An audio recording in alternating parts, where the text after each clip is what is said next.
Do you think you know the people around you? You believe you can identify when someone is toxic, when an energy is heavy, when a behavior crosses the line of what's acceptable. But what if I told you the real dangers are not obvious? That the most destructive people are often charming, kind, even family. While you protect yourself from obvious villains, you may be inviting something far more dangerous into your mind, the unconscious of others. Carl Gustav Jung spent his life studying these hidden dynamics. In The Ego and the Unconscious, he revealed a hard truth: what truly governs us is not under our conscious control. And this doesn't apply just to you. It applies to everyone. That's where the real danger lies. Because when someone is blind to their own darkness, that shadow seeks a host. And often, that host is you. How many times have you felt drained after speaking with someone? Blamed for something you didn't do? Treated as a savior in a tragedy that wasn't even yours? Jung called this projection. A mechanism where others throw onto you what they refuse to see in themselves. From that moment, you're no longer a person. You become a mirror, an enemy, a hero. But none of these are truly you.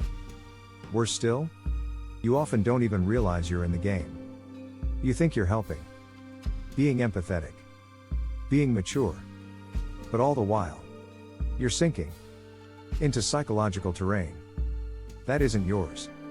You're being used, not by intention, but by unconscious forces. And it's not just the malicious we must fear. Jung warned, the most dangerous people are not evil. They're unconscious, unintegrated, disconnected from their own psyche. They wear masks, live through roles, project their chaos onto others. Maybe right now, you're living this.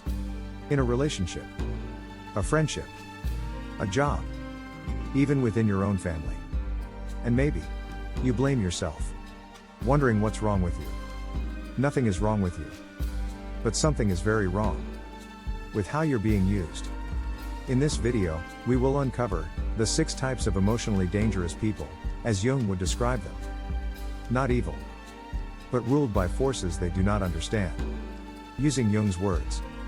From Ion, the ego and the unconscious, and archetypes and the collective unconscious, we'll show you how to recognize them, and how to protect yourself. More importantly, we'll ask, is one of these types inside you, too? Take a deep breath and step forward. But be warned. After this, you may never see people, or yourself, the same way again. Carl Jung once said, the persona is what we would like to be and how we wish to appear to the world. But behind the mask lies the shadow, everything we refuse to see in ourselves. The stronger the persona, the more repressed the shadow. And the more repressed the shadow, the more brutal its eruption. You see this in people who explode over the smallest things, who hold grudges like sacred heirlooms, who sabotage intimacy with quiet resentment. They're the ones we call difficult, bitter, reactive, exhausting. But that bitterness has a source, the shadow, unseen, unspoken, denied. But here's the paradox, the shadow isn't just darkness. It holds our potential too, our forbidden desires, repressed creativity, hidden strength.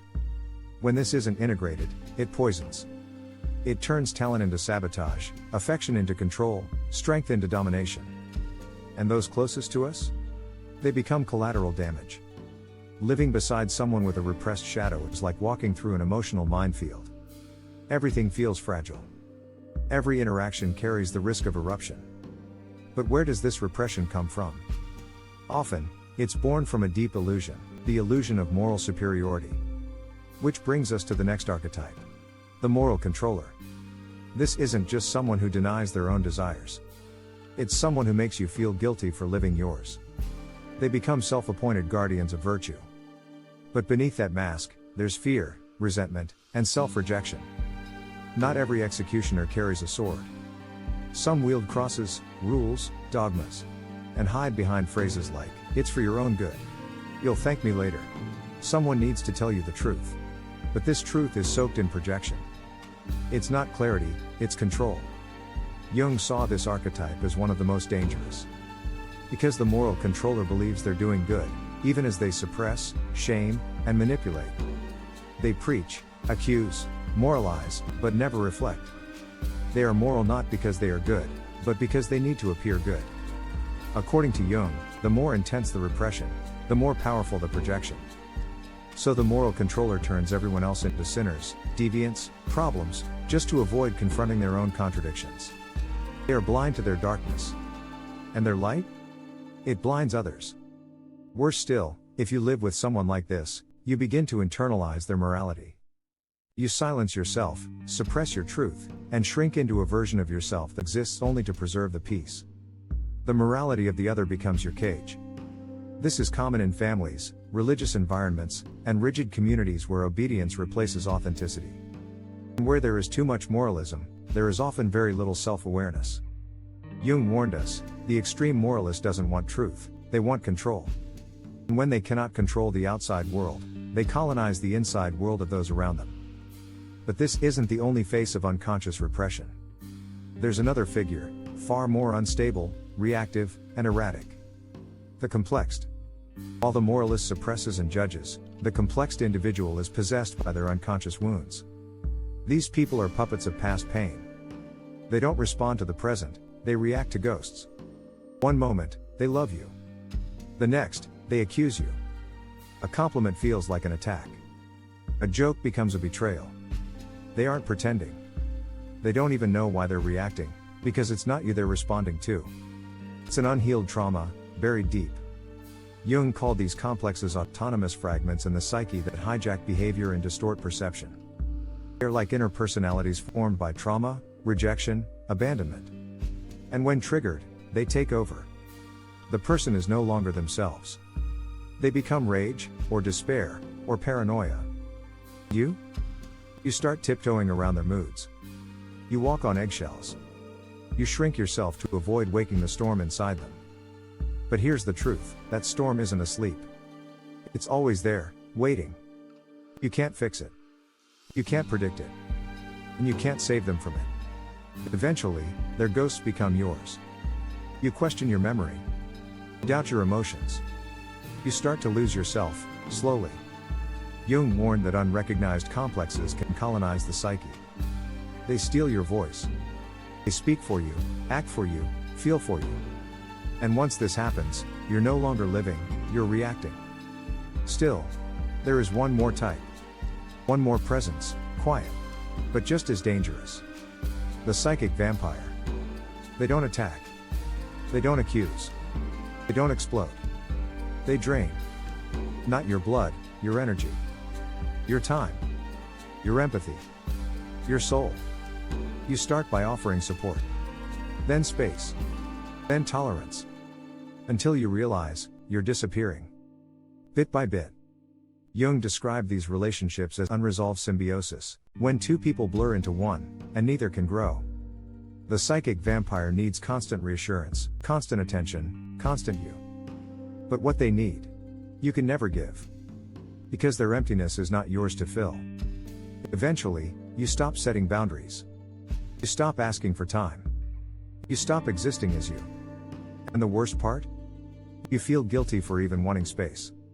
Because they are masters at flipping the script, from victim to accuser, from helpless to manipulator. And in trying to save them, you lose yourself. There's a type of person who never shouts, never demands, never overtly threatens, at least not directly. Yet somehow, their presence shapes your every choice. Their silence fills the room with guilt. Their pain becomes your burden. Their approval? A prize you chase but never quite win. This is the unconscious manipulator, a figure Carl Jung would describe as acting not from malice, but from deep unconscious need. They don't even realize they're manipulating. And that's what makes them so dangerous. Unlike the psychic vampire, who drains you knowingly, or the moral controller, who imposes guilt with dogma, the unconscious manipulator plays the game without knowing it's a game. Their behavior flows from unhealed wounds, unspoken fears, and unmet childhood needs. They were never taught to ask directly, so they learn to hint. They were never allowed to show anger, so they express it passively.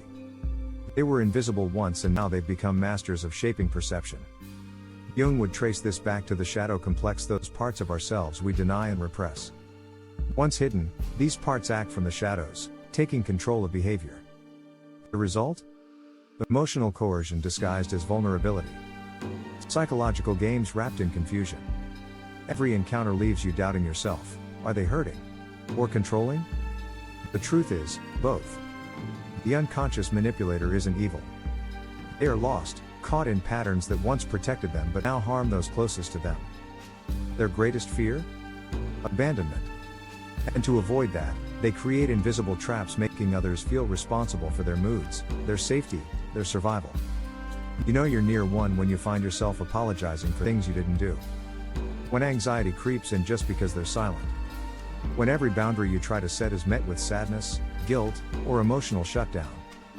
This isn't power. It's a wound begging to be healed. But the price you pay is high. If you constantly change who you are to keep the unconscious manipulator safe, you lose your authenticity. You become a caretaker for someone else's shadow.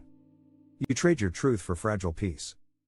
And slowly, unknowingly, you start manipulating your words, your feelings, your needs just to survive the relationship. Jung taught us, the path to wholeness begins with consciousness. And consciousness starts when we stop saying, they didn't mean to. And instead ask, why am I always the one who bends? The unconscious manipulator doesn't need punishment. They need to be seen, first by themselves. Until that moment comes, they'll keep pulling invisible strings, unaware their own hands are tied. Some people don't whisper. They roar. Not because they're strong, but because they are overwhelmed by something they don't understand. Carl Jung warned us, what we repress eventually returns. And when it does, it doesn't knock. It breaks the door. This is the explosive, unstable, unpredictable, unconscious. They can love you in the morning and destroy you at night. Not because you changed, but because something inside them did. The explosive person is not inherently evil, but they are possessed by unprocessed pain. Jung called these forces complexes, emotional fragments that live in the unconscious and hijack behavior. When the complex is triggered, the person disappears and something else takes over. You argue over the dishes, but you're really fighting their mother, their father, their past, their wound. You say something small, they react as if you committed a crime. This is emotional time travel. They're not living the present. They're reliving trauma. That's why it feels so sudden, so irrational, so scary. You start tiptoeing, avoiding triggers, censoring your truth, just to keep the peace. But peace doesn't last, because the storm is inside them, and it never really ends. Jung said, until you make the unconscious conscious, it will direct your life, and you will call it fate. The explosive person is ruled by fate, by ghosts, by wounds. They don't know why they rage, why they cry, why they punish you for things you didn't do. They're not choosing destruction, but they are not stopping it either. If you live with someone like this, you may start to disappear, bit by bit, to survive. But surviving is not the same as living. And love should not feel like fear. Jung believed healing begins when we face what we fear most, ourselves. The explosive person needs help, but only if they want it. And many don't. So here's the truth. You can't save someone who refuses to look inward. You can save yourself by naming what's happening, by stepping back, by reclaiming your peace. Awareness is power. You have it now. Jung said, until you make the unconscious conscious, it will direct your life, and you will call it fate. And that's the final truth. At some point, you have been the psychic vampire, the complexed, the moral controller, the persona. No one is immune. We all carry shadows. We all project. We all hurt others, and ourselves. The question is, who has the courage to look inward? This video was a mirror, journey into the unconscious jungle that shapes our lives. If you've made it this far, you're already doing the work. You're stepping out of the role of the hostage. You're reclaiming your soul. And that is the beginning of freedom. So now I ask you, which of these types have you encountered in others? And which do you honestly see in yourself? Your comment might be someone else's awakening. And before you go, watch the next video. It takes this journey even deeper. Because the more light we shine into the unconscious, the less it controls us. See you there.